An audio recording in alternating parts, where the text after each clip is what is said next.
Mrs. Rock. I'm so glad you're here today. Are you ready to create? Well, what should we make today? I know. Today, let's make aluminum foil sculptures. Get ready. Here are the materials you're going to need today.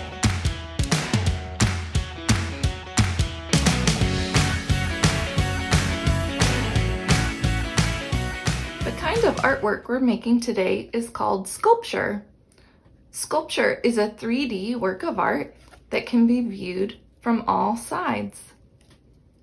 The first material we're going to be using today is aluminum foil. You're going to need a piece about 12 inches by 15 inches. Be careful because these boxes are really sharp. Let's start off by keeping our aluminum foil pretty flat. I'm going to turn my foil so the short side is facing me. The next thing I'm going to do is draw some guidelines. I'm going to use a Sharpie to do this. I'm looking at the short side of my foil and I'm going to draw a line halfway here, and it's only about 5 or 6 inches long. These are going to be the 2 legs for my foil sculpture person. Then I'm going to come up here to the top of my foil. Notice it's not a perfect rectangle. That's okay. We're going to just crumple this up anyway. And I'm going to split this top section into thirds. Each line that I'm drawing is about 3 inches long.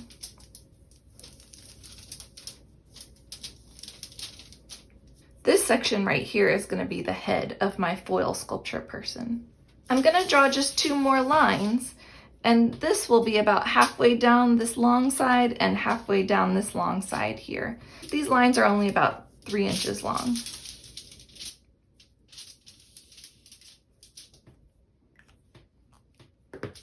Next, I'm going to cut along these guidelines.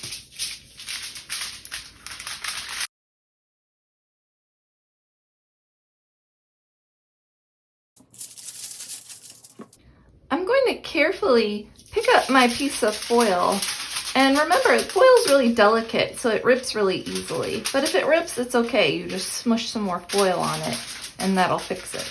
And this is going to be the waist for my person. And I'm just going to gently smush that together so I have a waist. And these will be my 2 legs, my 2 arms, and my head. Next, I'm going to form the legs. So I'm going to take one of these pieces and just gently squish my foil together. There's one leg. And there's my second leg. Is it starting to look like a person? So you can see I'm turning this flat piece of aluminum foil from a 2D shape to a 3D form. In art, shapes are 2-dimensional and forms are what we call 3-dimensional objects. So we're going from a 2D shape to a 3D form. Is my cat a shape or a form?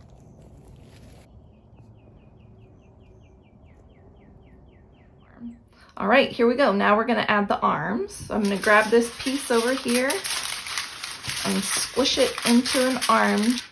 And same thing with this piece over here. Kind of looks like a stick figure. And you can see I ripped it a little bit here. That's okay. I'm going to show you later how we can patch those things up. All right, what we have left is the head. So I'm going to use my thumb. I'm going to grab my person by the waist and just place my thumb where the head is supposed to be and just gently curve all of this foil around my thumb so it makes a head. And I'm just going to pinch a little bit here where the neck should be. All right, it's looking more like a human now, and he wants to give you a hug. Think about human proportions when you're sculpting your person.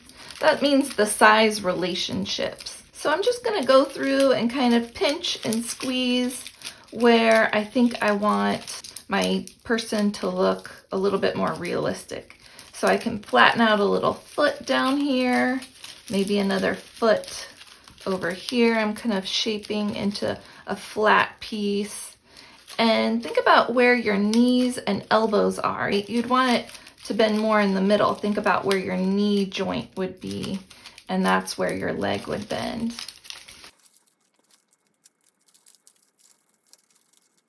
It's good to have a couple pieces of scrap aluminum foil that you can use to patch up some oops places. This guy right here has got a little issue going on there, so I might take some aluminum foil and wrap him up so he's a little bit more sturdy.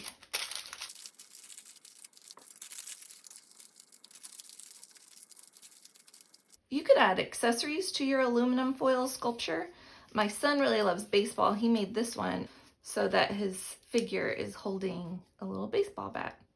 I could even make a little baseball to go with it. I really want my sculpture to be able to stand, but when I try to stand him up, he just falls over. So what we're gonna do is create a base for our sculpture. So that's why we needed this cereal box, because what we're going to do is cut out a rectangle so that we can glue it or staple it or tape it to the base. I'm gonna use my big scissors for this one, and I'm gonna cut out a rectangle.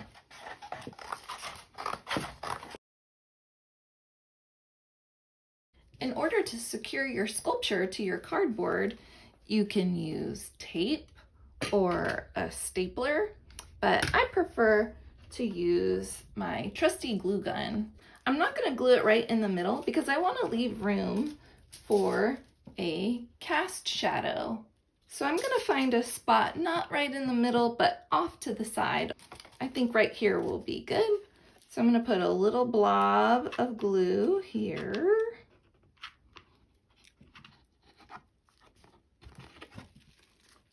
And carefully stick my sculpture to my cardboard. Let it dry. Once the glue is dry and my sculpture is stuck to the base, I'm going to look for the cast shadow. A cast shadow is the kind of shadow you would see on the sidewalk if you were walking outside on a sunny day. I see a little bit of a cast shadow here, but if I turn my sculpture, now you can see that the light that's shining on my sculpture is being blocked by my sculpture.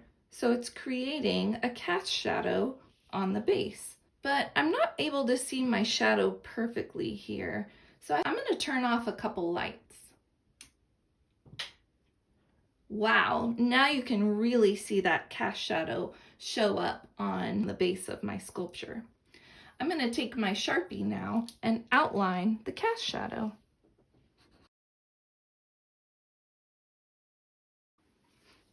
Now that I've outlined my cast shadow, I'm going to fill it in with a black marker, or you could fill it in with your Sharpie or paint or a crayon, whatever you have on hand.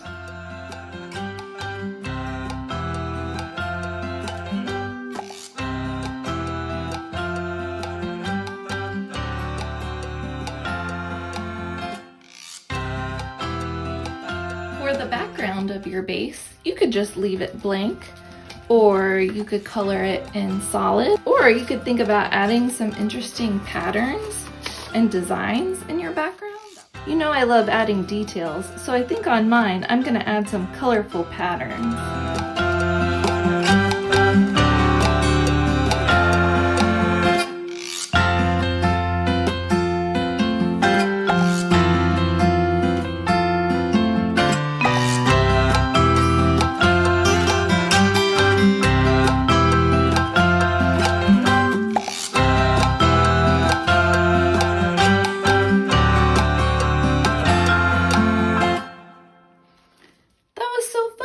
Thank you so much for creating with me today. I hope you had fun making your aluminum foil sculpture. And remember, when you're creating, the possibilities are endless. And now it's time for a joke. Why did the sculptor use aluminum foil instead of stone? She didn't want to take anything for granted.